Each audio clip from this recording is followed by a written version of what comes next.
राधे राधे सभी भक्तों को। तो कैसे हो आप सब? आशा रखते हैं कि आप सभी ठीक है। तो भाई पुरुषोत्तम मास आ चुका है, अधिक मास आ चुका है और पुरुषोत्तम मास में महात्मय कथा उनकी ना सुनी तो क्या सुना, है ना। सबसे बलवान है पुरुषोत्तम मास महात्मय कथा। तो भाई पुरुषोत्तम मास महात्मय कथा सुनने का समय आ चुका है। तो अभी आपने इस कथा को सुनने का अगर जो फल प्राप्त करोगे वो आपको पूरे साल की भक्ति से भी प्राप्त नहीं होगा। जी हाँ, बहुत ही बलवान है इस महात्मय कथा को सुनने का। तो आज हम बात करेंगे पुरुषोत्तम मास महात्मय कथा अध्याय 1 से जुड़ी हुई बातें। अधिक मास में दान धर्म पूजन का विशेष महत्व बताया गया है। इस माह में व्रत उपवास करने से मनुष्य को कई गुना पुण्य फल प्राप्त होता है। इस महीने में पुरुषोत्तम मास महात्मय कथा पढ़ने से या तो श्रवण करने से भगवान विष्णु की कृपा प्राप्त होती है। तो अगर आप भी ऐसी कृपा दृष्टि प्राप्त करना चाहते हैं तो जल्दी से पहले तो इस वीडियो को लाइक करें और शेयर करें और सुनने में बैठ जाइए और एक दिया भी आप प्रज्वलित कर लीजिए। कहा जाता है कि कथा का श्रवण करते समय हाथ में थोड़े से चावल और दीपक प्राकट्य करना चाहिए। तो आइए बात करते हैं पुरुषोत्तम मास महात्मय कथा का अध्याय 1। कल्प वृक्ष के समान भक्त जनों के मनोरथ को पूर्ण करने वाले वृंदावन की शोभा के अधिपति अलौकिक कार्यों द्वारा समस्त लोक को चकित करने वाले वृंदावन बिहारी पुरुषोत्तम भगवान को हम सभी का नमस्कार। हम नमस्कार करते हैं। नारायण नर नरोत्तम तथा देवी सरस्वती और श्री व्यास जी को नमस्कार कर जय की इच्छा करते हैं। यज्ञ करने की इच्छा से परम पवित्र नैमिषारण्य में आगे कहे गए बहुत से मुनि आए, जैसे असित, देवल, पैल, सुमंदु, पिप्पलायन, सुमति, कश्यप, जाबाली, भृगु, अंगिरा, वामदेव, सुतीक्षण, शरभंग, पर्वत, आपस्तंभ, मांडव्य, अगस्त्य, कात्यायन, रथितर, ऋभु, कपिल, रेभ्य, गौतम, मृदुल, कौशिक, गालव, क्रतु, अत्रि, बभ्रु, त्रित, शक्ति, बधु, बोधायन, वसु, कौंडिन्य, पृथु, हारित, धूम्र, ध्रुम, शंकु, संकृति,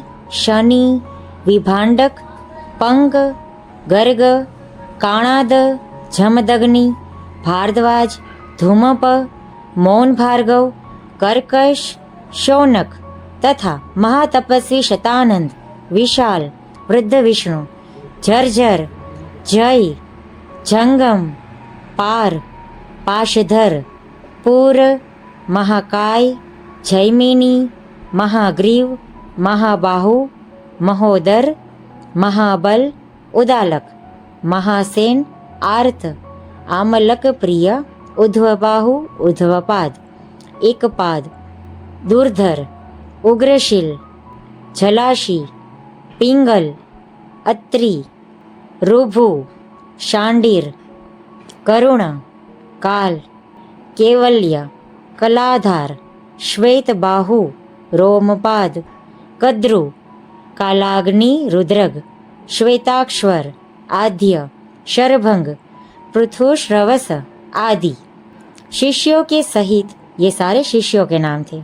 इन सभी शिष्यों के सहित ये सब ऋषि अंगों के सहित वेदों को जानने वाले ब्रह्मनिष्ठ, संसार की भलाई तथा परोपकार करने वाले, दूसरों के हित में सर्वदा तत्पर, श्रोत स्मार्त कर्म करने वाले, नैमिषारण्य में आकर यज्ञ करने को तत्पर हुए।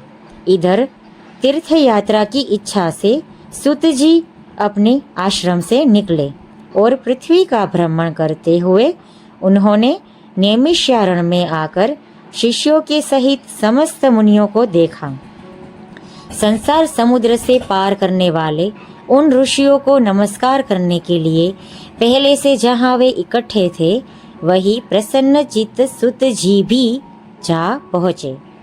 इसके अनंतर पेड़ की लाल छाल को धारण करने वाले प्रसन्न मुख, शांत, परमार्थ विशारद, समग्र गुणों से युक्त, संपूर्ण आनंदों से परिपूर्ण, ऊर्ध्व पुंड्रधारी, राम नाम मुद्रा से युक्त, गोपी चंदन मूर्तिका से दिव्य, शंख चक्र का छापा लगाए, तुलसी की माला से शोभित, जटा मुकुट से भूषित, समस्त आपत्तियों से रक्षा करने वाले, अलौकिक चमत्कार को दिखाने वाले, भगवान के परम मंत्र को जपते हुए समस्त शास्त्रों के सार को जानने वाले, संपूर्ण प्राणियों के हित में संलग्न, जितेंद्रिय तथा क्रोध को जीते हुए जीवन मुक्त जगत गुरु श्री व्यास की तरह और उन्हीं की तरह निस्पृह आदि गुणों से युक्त उनको देख उस नैमिषारण्य में रहने वाले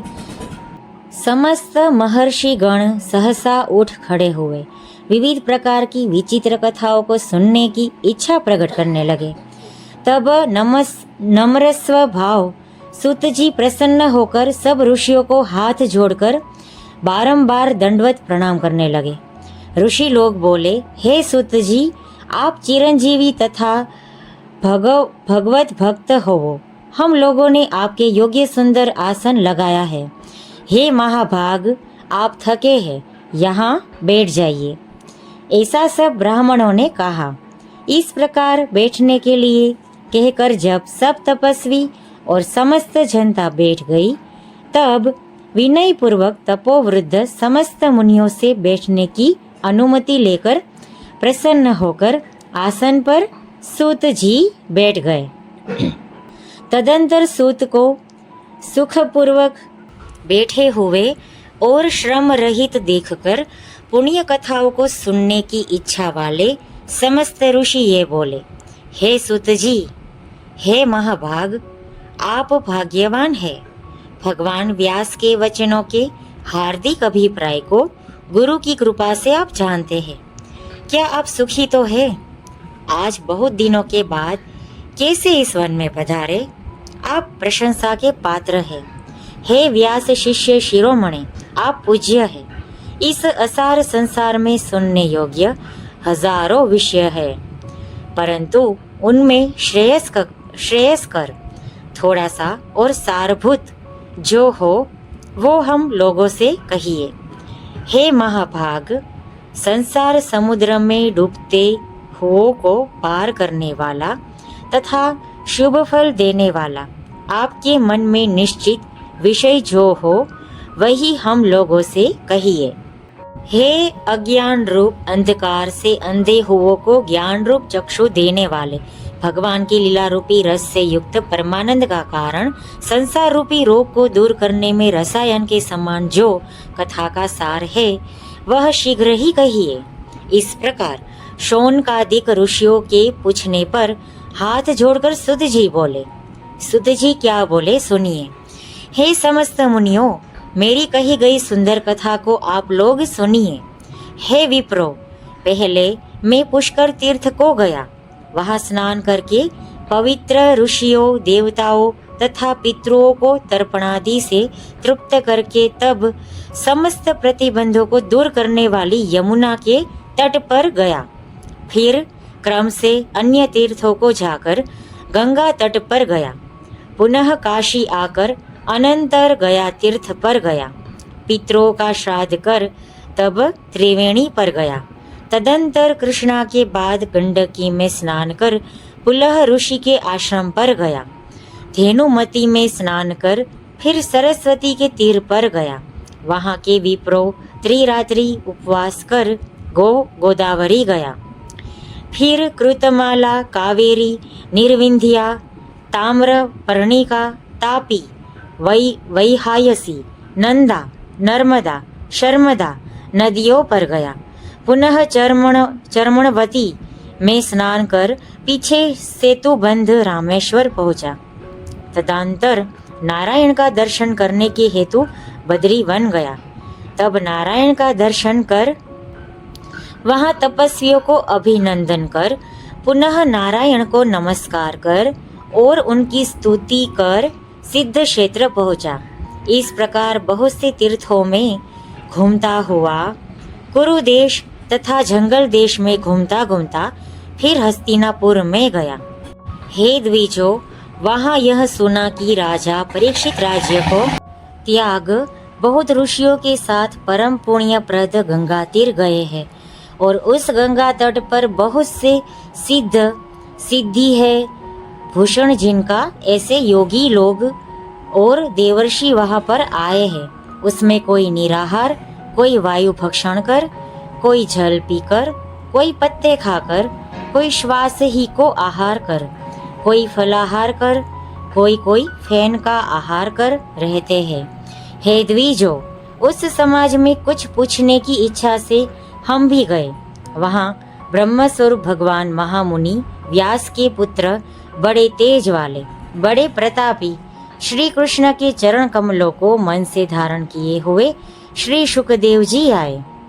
उन 16 वर्ष के योगीराज शंख की तरह कंठ वाले, बड़े लंबे चिकने बालों से घिरे हुए मुख वाले, बड़ी पुष्ट कंधों की संधि वाले, चमकती हुई कांति वाले, अवधूत रूप वाले, ब्रह्म रूप, थूकते हुए लड़कों से घिरे हुए, मक्षिकाओं से जैसे मस्त हस्ती घिरा रहता है, उसी प्रकार धूल हाथ में ली हुई स्त्रियों से घिरे हुए, सर्वांग धूल रमाए महामुनि सुखदेव को देख सब मुनि प्रसन्नता पूर्वक हाथ जोड़कर सहसा उठकर खड़े हो गए।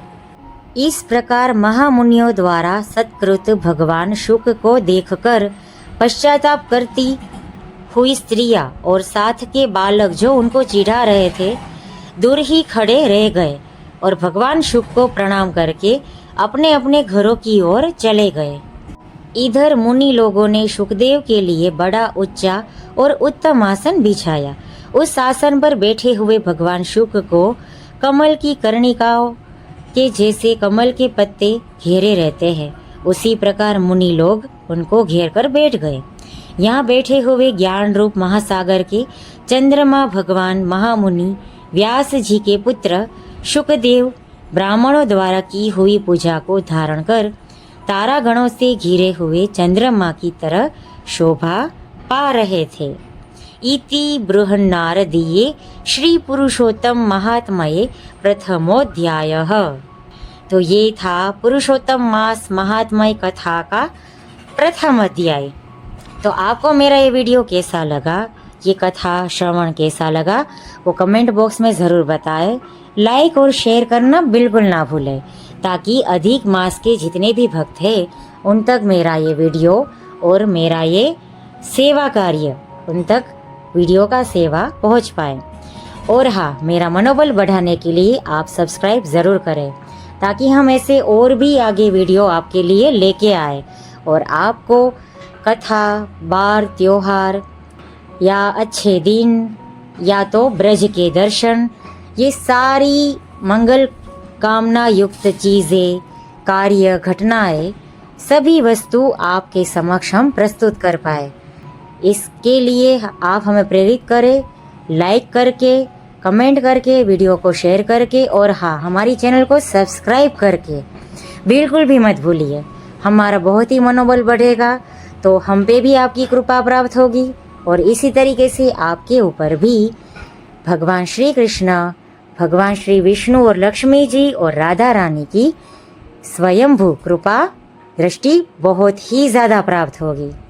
तो मिलेंगे नेक्स्ट वीडियो अध्याय 2 में, पुरुषोत्तम महात्म्य कथा के अध्याय 2 में मिलेंगे।